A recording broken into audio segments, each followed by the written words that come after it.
কৰণ। গতিকে মই এটা কথা এই ক'ব খোজো, আমাৰ মৌলিক কথাটো হ'ল অহাবাৰ নিৰ্বাচনলৈকে ক্লজ 6টো আমি মূল বিষয় কৰি ৰাখিব লাগিব। নহ'লে কিন্তু আমি নাপাছো। ক্লজ 6টো লাগিব। বৰ্ডাৰেৰে বাংলাদেশী মানুহে ব্লক বনাই এতিয়াও গৈ আছে। বৰ্ডাৰটো চিল হ'ব লাগিব।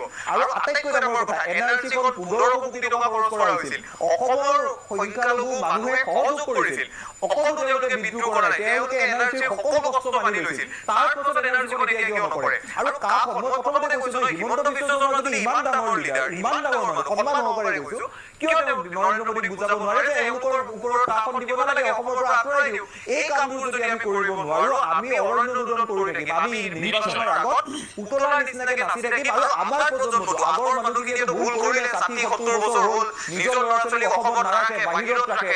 আমি কিন্তু অসমত বিপদত পৰিম। আৰু সেই কামটো যুৱ প্ৰজন্মই চকু ৰাখিছে, সেই কামটো আমাৰ মানুহক ক্ষমা হয়। মই সেইকাৰণে মই আপোনাক কৈছো যে আপোনালোকৰ দৃষ্টিভংগীবিলাক খুব ইম্পৰ্টেণ্ট, কাৰণ ভুক্তভোগী কিন্তু যুৱ প্ৰজন্মটো হ'ব লাগিব।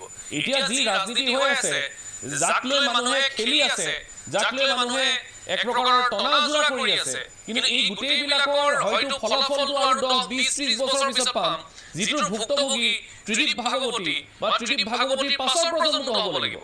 হয়তো এই যিখিনি মানুহে ইয়াক লৈ ঠেলা-জোৰা কৰি আছে, তেওঁলোক নাথাকিবগৈ। তেওঁলোকে এই গোটেইখিনি কৰি তেওঁলোকৰ যিখিনি পাবলগীয়া আছে সেইখিনি লৈ তেওঁলোক নাইকিয়া হৈ যাব। কিন্তু ভুক্তভোগী হ'ব লাগিব এই যুৱ প্ৰজন্মত, আৰু সেইকাৰণে তেওঁলোকৰ চিন্তাধাৰাটো খুব ইম্পৰ্টেণ্ট এই ক্ষেত্ৰত। সদৌ অসম ছাত্ৰ সন্থাৰ স্থিতিৰ কথা পাতি আছিলোঁ। মই অনুষ্ঠানৰ বেছি সময় নাই, মই এতিয়া